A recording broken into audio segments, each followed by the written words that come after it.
রঘুনাথগঞ্জে পদ্মা নদীতে স্নান করতে নেমে জলে তলিয়ে গেল এক কিশোর। ঘটনাস্থলে বিদ্যুৎ প্রতিমন্ত্রী আখরুজ্জামান। পদ্মা নদীতে স্নান করতে গিয়ে তলিয়ে গেল এক কিশোর। স্থানীয় বাসিন্দাদের তৎপরতায় একজনকে জীবিত উদ্ধার করা সম্ভব হলেও একজন এখনো পর্যন্ত নিখোঁজ। বছর 15-র ওহিদুজ্জামান।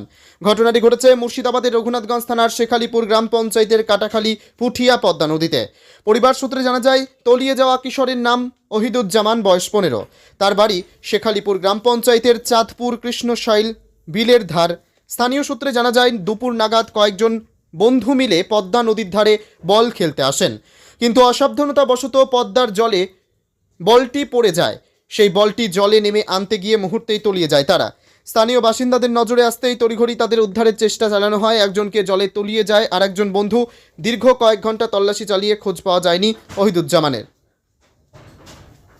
খবর দেওয়া হয় রঘুনাথগঞ্জ থানার পুলিশকে। খবর পেয়ে ঘটনাস্থলে পৌঁছেছে জঙ্গিপুর ফাঁড়ির পুলিশ। তারপরে ঘটনাস্থলে এসে উপস্থিত হয় রঘুনাথগঞ্জ বিধানসভার বিধায়ক তথা রাজ্য সরকারের বিদ্যুৎ প্রতিমন্ত্রী আখরুজ্জামান। ঘটনাস্থানে উপস্থিত ডুবুরি টিম। প্রশাসনিক আধিকারিকদের সাথে কথা বললেন মন্ত্রী। ঘটনা নিয়ে উদ্বেগ প্রকাশ স্থানীয় জনসাধারণের।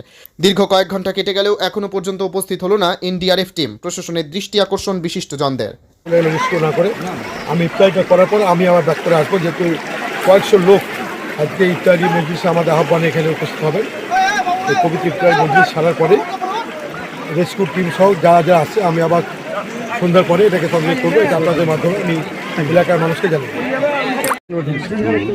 लोकल जो है तो कर रहा है, या लोकल एक आदमी कर रहा है, और लोकल हमारा डिजास्टर मैनेजमेंट वो भी आधा घंटे में आ जाएगा। तो ये जानकारी सारे रात भर चलेगा जितना तक हो। ये जेहेतु आपको 0 पॉइंट में है, ये हम लोग का प्रॉपर्ट करने चाहिए, जो लोग लेकिन जो 0 पॉइंट में है, इसलिए आपको बोल रहा है कि आदमी लोग, और आपको रिक्वेस्ट है, हमारा पुलिस आ रहा है, हम बोल रहे हैं ये लड़का लोग को आप लोग एक समझा के मतलब ऊपर में चले जाओ, क्योंकि दूसरा एक्शन ना हो। हाँ, यही दोनों ना मैंने आप लोगों का जो पुलिस वाले हैं ना, उनको एडिशनल हम पुलिस को बोला अभी एडिशनल आ रहा है। आप थोड़ा बता दीजिए, ये सबको बुझा के कि तुम ये जो लोग काम करना है काम करने दीजिए, आप लोग ऊपर में चलो, যাতে আর নতুন একটা অ্যাকশন না। হ্যাঁ, ওই জন্য তো ওই সময় আমি ওই জন্য স্পিড বোর্ডগুলো সবাই ছেড়েই গেলাম কি ভাই কিছু হলে আপনার এখানে থাকো, আমার গার্ডগুলো সব কিছু আছে, কিন্তু এই সবাই তো বাংলা বলতে পারে না। লোকাল পুলিশ বাড়ছে, লোকাল পুলিশ আসছে, আমি বললাম আপনারা একটু আপনারা বলে দেন সবাই। আমরা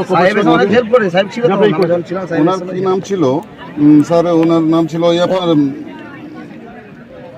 সন্দীপ সরকার এসআই। হ্যাঁ, ওনা এসেছিল, তো ওনাকে আমি বলেছি কি ভাই আপনার এক কাজ করুন, আপনার যদি না থাকছেন তো 8-10 জন এক্সট্রা পাঠিয়ে দিন। পাঠিয়ে দিলে কি আছে কি এই সিভিল পপুলেশনের সঙ্গে সেম ল্যাঙ্গুয়েজ কথা করতে পারবে। আর আমার তো এই হিন্দি আপনারা বলেছি আমি কত লাগবে আসলে দেখে নিচ্ছি।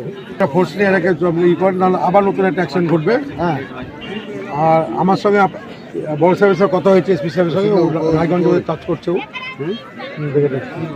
আর সতীও আসছে এখন। হ্যাঁ, সতী তো আধ ঘন্টা আগে বেরিয়েছে, তো এখন কত দূর আসছে আমাকে তো বললো আধ ঘন্টা আগে। আমি যখন ঢুকেছি, আমাকে যখন আমি এসে রিং করলো বলে সব বেরিয়ে গেছি, তাহলে আমার তো আসা আধ ঘন্টা হয়ে গেল।